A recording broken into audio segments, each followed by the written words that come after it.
Okay, so I wanted to do a little video on the traits of like imposter syndrome. Now, most of us will know what imposter syndrome is because a lot of us would have had this throughout our life anyway. It's all part of the conditioning because certain things would have been taught into us and certain beliefs and that we kind of want to follow, or certain standards, other people's standards that we want to live up to. That will create in us an imposter syndrome if we don't feel like we've hit the right qualification to do whatever it is we wanted to do. So I think we all kind of really grasp the concept of imposter syndrome. But where it's really fascinating is when it comes into the spiritual awakening part, because I remember part of my journey as I was walking around the south coast. There was a part of me that couldn't find a way to let go of the old guy that I once was. And I think what was happening was because some of the thoughts and the feelings and stuff that was going on in my head was so profound. And it was like I'd suddenly, after my spiritual awakening itself, which I will do a video on, guys, I promise you, and my third eye opened and all the dots suddenly connected very fast. It was like all of this knowledge that was in me suddenly appeared from nowhere. But because of my beliefs of how I was in my old egoic self and how I was as the child and who was conditioned in a certain way, I realised that I was suffering with imposter syndrome of the new guy that I am. In other words, how did this conditioned child, who always thought he was thick, suddenly get all this knowledge of how I see my life and how I see my world that I live in, is what I mean by knowledge.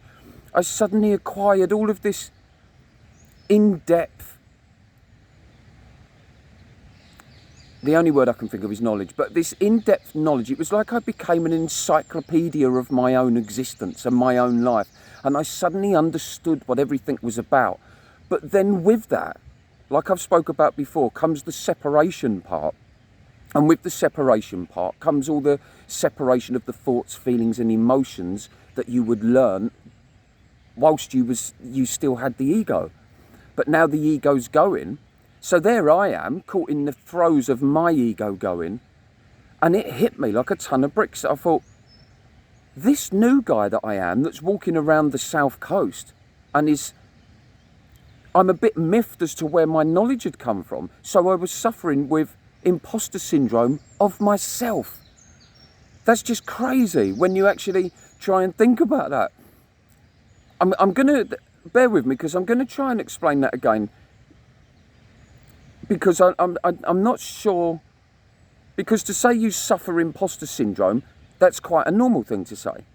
But suffering imposter syndrome against yourself is really weird, because if I know I've got this knowledge of my own life, why would I doubt my own knowledge of my own life? And I realised that it's because our bodies are habitual. I think that's the right word for when you form a habit. So I'm going to use it. But our bodies are habitual. So from the whole way, there's me talking about knowledge and then I doubt what word I'm using. But there's this whole way our body was in the egoic system, how I was when I had that ego. So of course, the thoughts, feelings and emotions that would be generated in me when I had an ego through whatever situation it was. So if ever I doubted myself, that would obviously kick up a certain chemical in my actual physical body. What that chemical was, I don't know. It would be different for many situations. But so that I can explain it for the video, your body would release a chemical. So of course, now I'm on the south coast, I'm separating from myself. My body would react to, so if I suddenly think, okay, I've got all this knowledge from somewhere, why have I got all this knowledge from somewhere about my own life? Why do I see my own life so clearly? And why can I put all the dots together? Things like that don't happen to people like me. This spiritual awakening thing doesn't happen to people like me. So I'm suffering an imposter syndrome based on I won't believe myself that actually maybe this had happened to me. But because I'm living in that moment there and then, I'm like, well, I know it's happened to me because I'm feeling it. Then I realised, because the body is habitual, it's obviously released, as I'm thinking in depth about the separation part and who I was, it releases a chemical in the body, and then that triggered off an old habitual thinking process, which was one of imposter syndrome, or I'm not good enough to be doing that. And I wanted to share that with you because I've come out and I'm in nature today. It's a lovely day here, guys. I go in nature every single day, but I thought I'd do this video whilst I'm outdoors as well. It's such a lovely day, and I was coming up the river, and I'm always trying to think of the things that I can tell you guys that hopefully give you little light bulb moments, and then so that you can kind of understand and grasp just how big a deal it is for the body and the mind and you to be going through the dark night of the soul, so that you don't underestimate any part of it. For example, I know a couple of you have messaged me and said that you suffer headaches and stomach aches and stuff like that, and could I talk more about the physical side of it, the physical impacts? So I wrote that down, and I've been giving that a lot of thought. And like I think I've said this to you before, but what I do with my videos, I don't just want to spiel off what I think I know about it. I try to transport myself back to where I was at that moment when I was thinking or feeling something. And then I try and remember what I was really uncomfortable with, whether that be physically or mentally, at that time. What was I truly feeling then? I don't want to give you something that sounds glamorous. I want to give you something that, for me, remember guys, this is always my journey and it's my experiences and my takes, but I always want to give to you what it done for me, how I felt in that moment. Because if I glamorise something, it might make sense to you if I glamorise it. If I try and put it in really simple terms, this happened, this happened, this happened, I might be able to do that. But what you don't get is the real picture of what it was. So that's why I try to always transport myself back, and that can be quite challenging at times, because it's very hard to go back to a place of negativity when you're always feeling so positive, which 95% of my life I feel fantastic all the time. So it's hard to go back and feel that. But because the person had asked me could I do some stuff on the physical symptoms, that's what got me thinking about the chemical releases that come up in our habitual bodies. So because we've separated from our old self and our ego's gone, maybe our beliefs have changed, our body still has to go through a withdrawal symptoms, and it has to now adapt to the new habit. And the new habit is one of, maybe you don't think so much anymore. Maybe you're feeling better. Maybe because you're seeing life a bit more clearly, and the dots have been connected in your life as to where you've gone wrong, or to what you've done, or who you've upset, or who you've pleased, or what you've regretted, and what you miss, or anything. But because although you've seen all those clearly in your head now, that doesn't mean the physical body is not going to have reactions how it used to have. It's got to break that habit cycle and almost, if you like, catch up with the way that you now see the world. And that, for me, is a big part of the dark night of the soul. That's the separation period. It's like you suddenly go, bam, oh, this is really cool. And then you can spend a little while in bliss. And then suddenly all the thoughts and feelings and emotions go across like, oh, I've got to catch up here.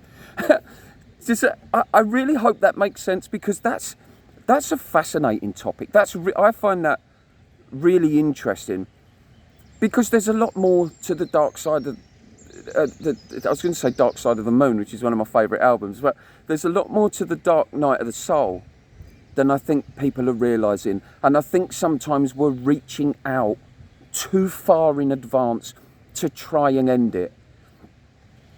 And if I can, guys, I want to give you this bit as well, and this is my take.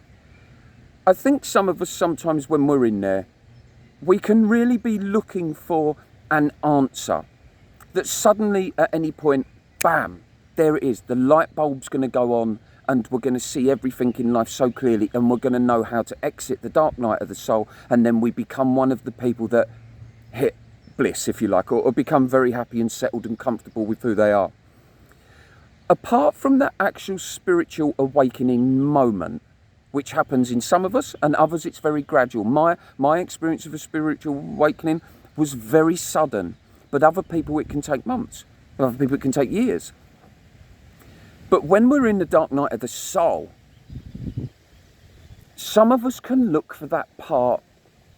We want an answer. We think we might be we're going to get a epiphany moment, a big epiphany moment. We'll have lots of little ones, but we think it suddenly comes to an end. Let me just tell you this, it may never end, but what happens is the new you starts to really evolve out of the dark night of the soul, and it's like you then leave the dark night of the soul almost, but there's no exit point, or you get very comfortable within the environment, and what you do now is you embrace any thoughts or feelings or sad emotions or gut feelings or sadness that comes up. You now embrace it in a much more wholesome manner. Whereas when you're stuck in the throes of dark night of the soul, you might get anxious, you might have a panic attack about a certain thought or feeling that comes up. Once you evolve within the dark night of the soul, I think it stays there, which is why I always say I kind of think I'm out of it, either that or I'm just very, very comfortable. But that's what I mean when I say that, because when those thoughts and feelings now come up in you, when those thoughts and feelings come up in you, once you've really kind of evolved into the dark night of the soul and you're comfortable and settled with it, it's like you react to it differently. I think in one of my other videos, actually, I said that every time, when a new thought or feeling or emotion comes up in me, it doesn't matter how sad or awful or drastic that might be, it almost now generates a nice feeling in me of, oh, I've never felt this before. I wonder what this produces. I wonder where this takes me. I wonder what comes out of this. Because that's another thing. You get to learn very quickly that every bad thing has an upside. And no matter how bad an experience or a situation was for me, because my mind had shifted slightly, there was always a nice outcome.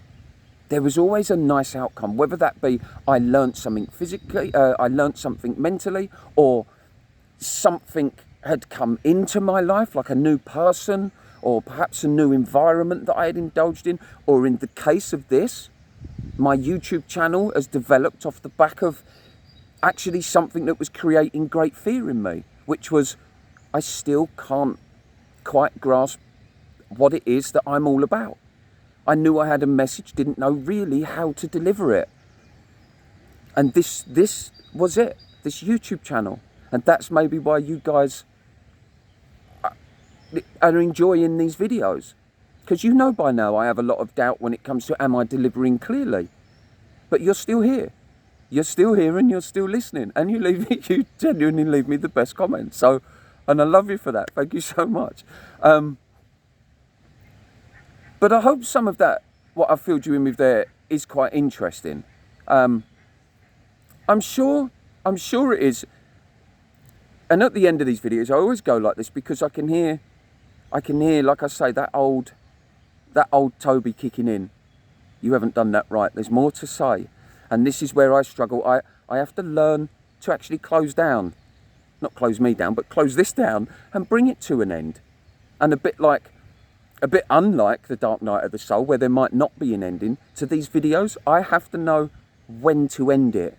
That I've said enough, that you've found it interesting enough, that you may have... The thing I always want for any of you guys, especially you guys who are struggling with it, is to take something from it.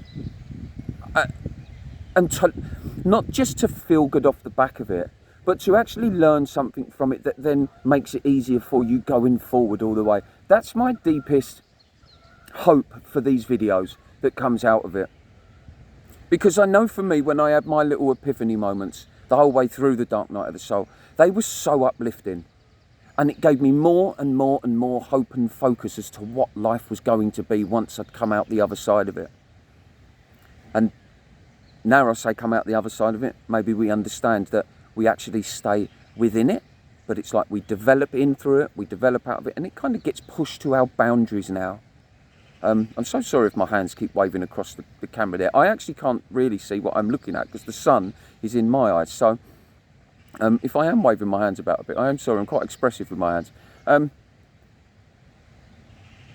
But yeah, that's all I can think of saying for now. But hook me up in the comments, guys, if you want more stuff like that on certain topics and whatever else. And always, please remember, these are my experiences and my takes. And during these videos, I will hopefully try and give you some clarity on certain situations, and I will also be offering some advice as to what I did. It's always how I did it or how I saw it, and hoping that you can take from that and you can maybe implement that into your lives during the Dark Night of the Soul, and hopefully it gives you some peace and encouragement to keep moving. But anyway, guys, I love every single one of you. Hello to the new subscribers, guys. I am now on 520 at the recording of this, so thank you so much. 500,000 subscribers. I just can't believe that actually happened.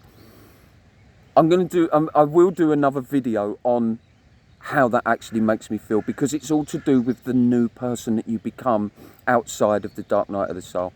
But for now, it's a beautiful day here. It is overcast, but it's very warm. In fact, you want to have a little look where I am? Okay, this is just a little park, I walk along a riverside, and then there's all these little things along the way. So anyway, there you go, guys. Right, have a great day. I love you all.